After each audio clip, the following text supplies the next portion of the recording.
Good morning, Old Testament Survey students. This is Mr. Albers, and we are going to be going through the book of Samuel, kind of the speed version, today, tomorrow, and Friday. And we're going to focus on the three main characters that show up in the book. That would be Samuel the prophet, and then the first two kings of Israel, namely King Saul and King David, who I'm sure you are familiar with. So today we're going to focus on Samuel. We are covering 1st and 2nd Samuel together, not only because they're right next to each other, but because, in fact, in the original Hebrew Old Testament, they were both one book. Now, if that's the case, how did they get split? Well, very interesting. You don't have to remember this, but I think it's kind of a cool historical tidbit. When the Old Testament was translated from Hebrew and Aramaic into Greek, it got longer. Why did it get longer? Well, because Hebrew, as you may or may not know, does not have written vowel sounds. It does have vowel sounds, but there aren't letters for them. And so when you write Hebrew, it's just consonants. Greek is much closer to what we would think of as English today, and has vowels and consonants, which means that when they translated it, all the words got longer because all of a sudden they had vowels and consonants.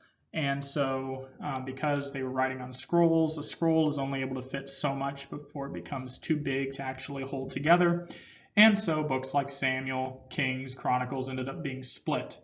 What about longer books like Psalms? Well, if you've looked closely at Psalms, you might have noticed that there are actually 5 books within the Psalms, and most likely that's where the scroll divisions were for that. So kind of an interesting tidbit. So is it correct to speak of 1st and 2nd Samuel? Well, it's not wrong. Would it be better to think of them as just the books of Samuel, the book of Kings, the book of Chronicles? Maybe, but that's not really that big a deal. Anyhow, the main question of the book, and we'll treat 1st and 2nd Samuel as a whole, is what does a godly king look like? Recall, and this is there at the top of your notes, recall that in Judges, the main question is what happens when God's people are left to their own devices, or in other words, there is no king.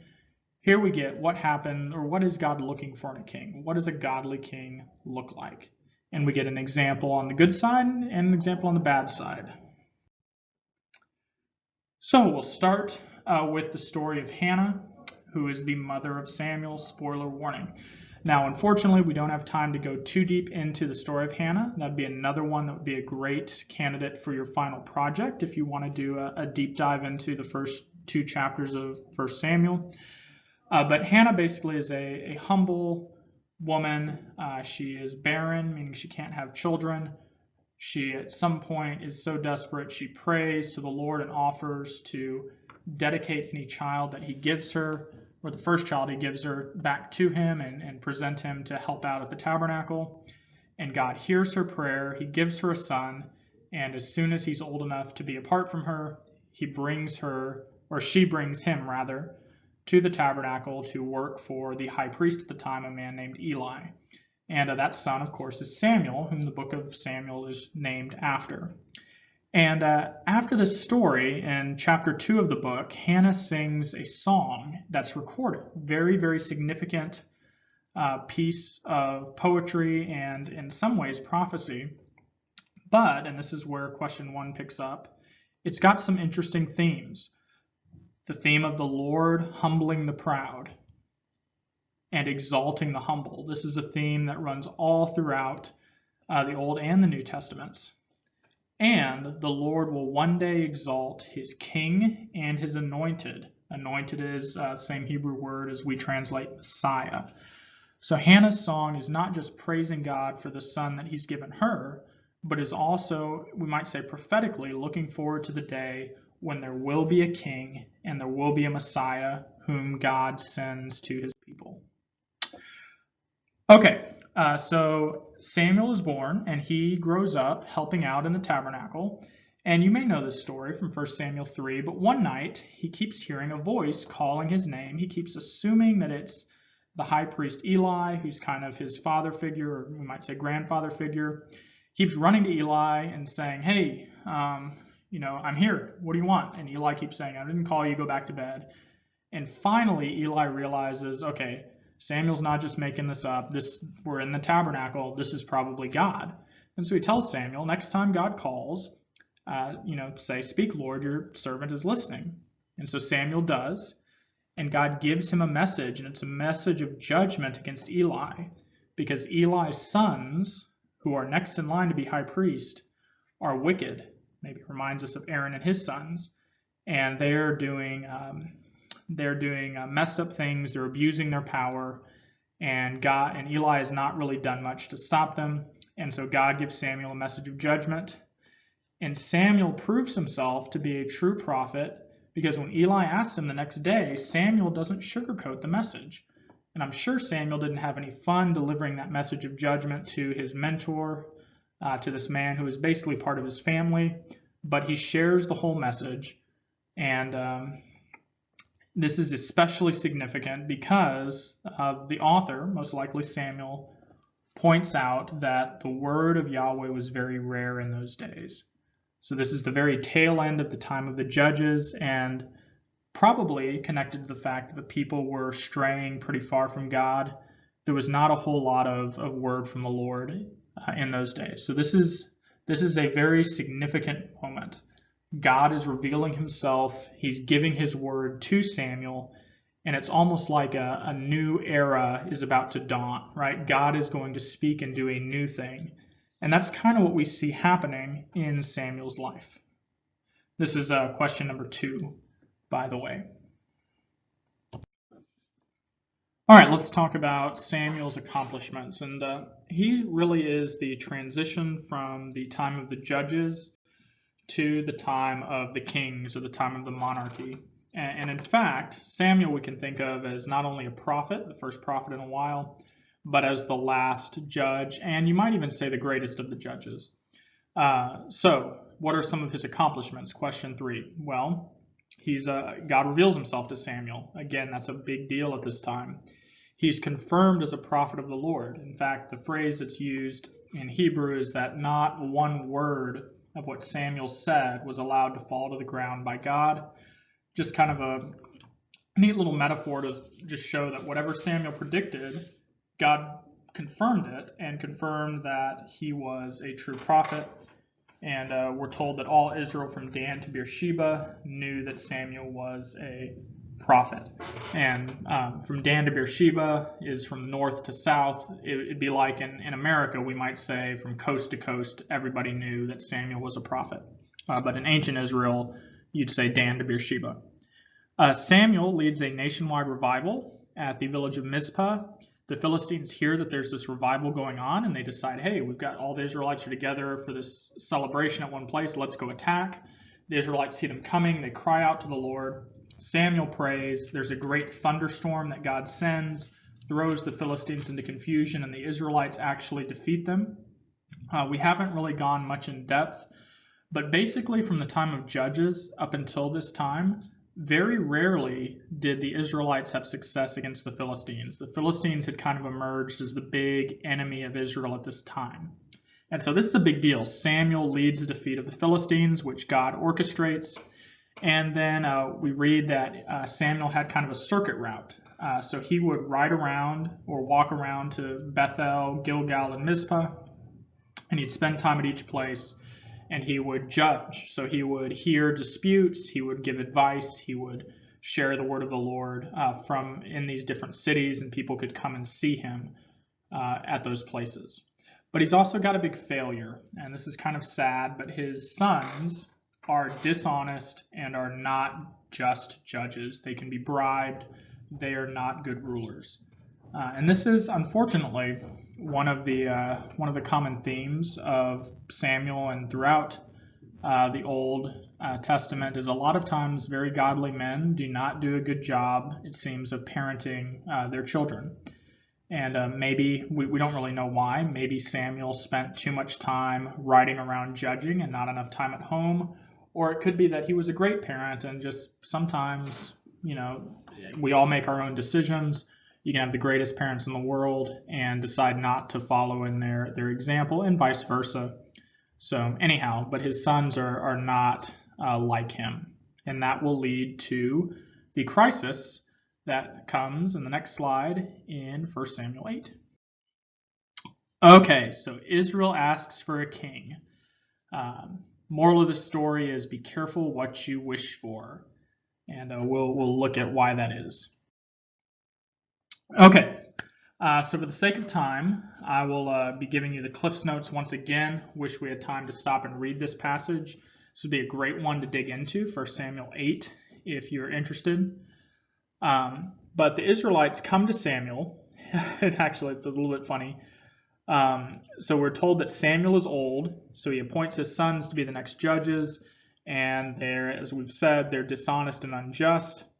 And so all the elders of Israel gather together. They come to Samuel at his home, and they said to him, and this is some nice biblical humor here, "Behold, you are old." So, great greeting, right? "Look, Samuel, you're old." Oh, well, thank you, guys. Anyhow, they say, "You're old. Your sons are not like you. They are not good judges. We want a king so that we can be like all the nations around us. A king would go out and fight our battles." Maybe they're thinking of Samuel leading them to victory at Mizpah. Okay, so this is the given reasons, right? Israel come and they say, this Samuel is why we want a king. Now, some of these reasons are decent reasons, right? Samuel's sons are dishonest. Nobody wants to be ruled by dishonest people. It's good to have someone to protect you, right? If you think of the preamble of the Constitution, right, one of the things that the Founding Fathers said that government was to do was to provide for the common defense, right? Just about everybody, regardless of what their political affiliation is, would agree just about that the government should, if nothing else, protect its people. But let's key in on reason number 2. They want to be like all the nations. Well, hopefully that strikes you as being a little bit off, maybe some little red flags or warning signs. What's wrong with that? Well, this is Israel. This is God's people. They're not supposed to be like all the other nations. They're supposed to be different. They're supposed to be set apart. Everything from the food that they eat, to the clothing that they wear, to the fact that they take a day off, or not take a day off, but they take a day of rest every week. All these different things that God had done for them in their history and in the law that he'd given them was aimed at them being different so that they could show the world what following God was like. So being like all the other nations, not what Israel was called to do, not a good sign. Well, as you can imagine, Samuel is not thrilled with this request, and he brings it to the Lord. And God speaks to Samuel, and he says, "Samuel, it's really not you, it's me. It's not you that they've rejected. They've rejected my rule and my leadership." Okay? And they're doing this because they've forsaken me to serve other gods. Idolatry has really never gone away thus far in Israel's history. Even as they came out of Egypt, even as they went into the Promised Land, and throughout the time of Judges, this sin clung to them, or they clung to it. And again, this is nothing new. God is saying this is what the Israelites are like. They have continued to reject me from the time that I brought them out of Egypt. And so they're just continuing their own selfish desires. This is why they want a king. So sometimes the worst thing that God can do for a person is to let them have exactly what they want. It's a very scary thought. The Israelites, remember when they were first going into the land, and they said, "We don't want to go in the land, you've just brought us here to die, we would rather go back to Egypt. We don't want to go in, we're scared of the giants." And God says, "Okay, you don't want to go into the land? Fine. You can go back into the wilderness, and you can have your wish, and you can die there, see how you like it." So here the Israelites want a king, and God says, "Okay, Samuel, give them what they want. Give them a king. But make sure that you warn them what a king will do." And so Samuel gives them this warning, and he basically says, look, you need to go into this with your eyes open. Here's what will happen if you get a king. A king will draft your sons into the army. How do you think that king is going to protect you? He's going to take your children, right? And not just your sons, your daughters will come into his court. He'll take part of your land. Okay? He'll tax you 10%. Some of us might snicker at that if we know what the tax rate is now, but he'll take 10%. He'll take your other property, right? The king will in some ways treat you as slaves. Are you really sure that that's what you want? And he finishes it off with this very ominous verse, verse 18.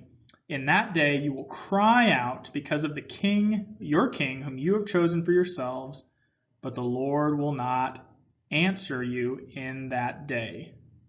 Right? So, okay guys, if this is really what you want, I'll give it to you, but be warned, this is what it's going to look like and you will regret it, and when you regret it, it will be too late.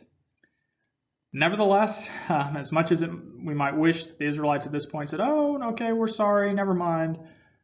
Nevertheless, they refuse to listen. They say, no, we want a king.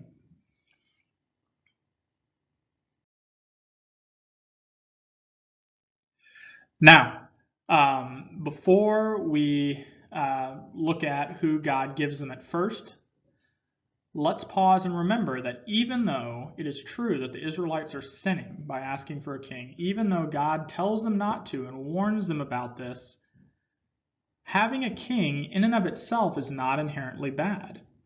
If we go back to Hannah's song in 1 Samuel 10, remember one of the things that she predicted is that God would give strength to his king. And so he would exalt the horn of his anointed. So just because Israel is asking for a king doesn't mean that this is some kink in God's plan. The problem is, even though they're asking for something that's not inherently bad, think of how they were asking. Their motives were not, God, we want your plan to succeed. We want to expand your influence on earth. Their motivation is, we want a king to fight our battles for us, and we really want to be like all the other nations, which is completely backwards from what the king was supposed to do.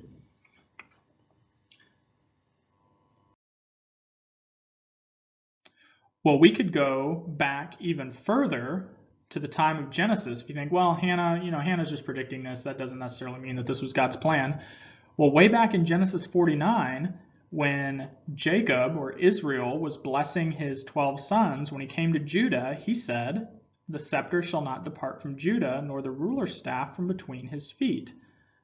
And so, back in Genesis, Jacob, the one who was renamed Israel, who the Israelites are named after, is predicting that there will be a king and that the king will come from the line of Judah. In fact, in Deuteronomy, there are actually laws given for when the Israelites get a king, what the king was supposed to do.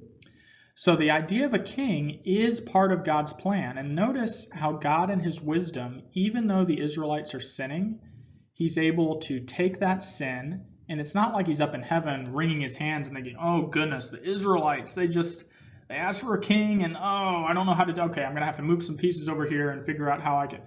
No, God is 5 steps ahead, right? The desire for a king is going to lead ultimately to a man after God's own heart, and even further along down the road to the true king, King Jesus.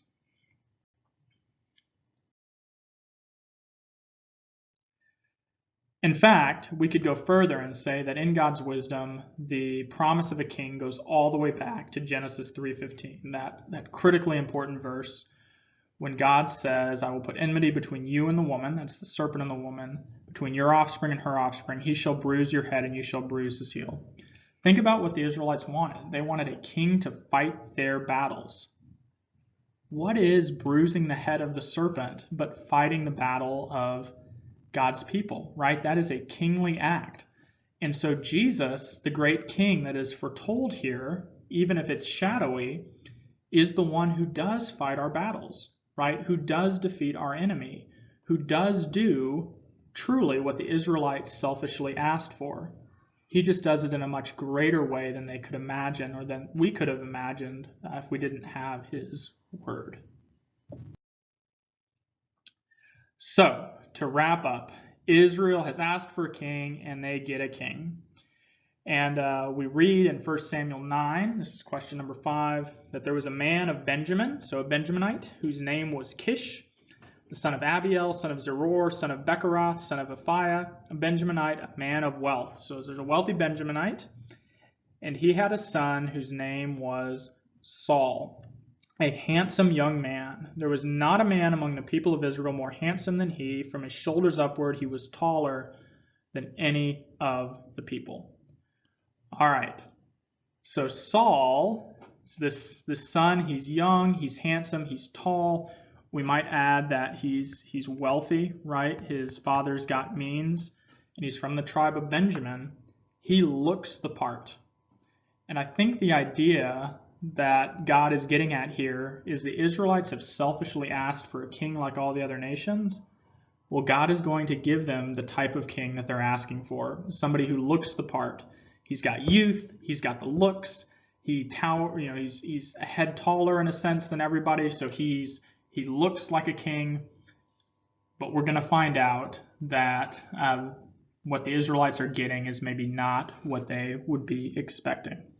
But we will get to that in our next lesson tomorrow. So that is, again, the brief version of the life of Samuel going up to, from the time of the judges, going up to the monarchy. We'll continue with the guided notes tomorrow.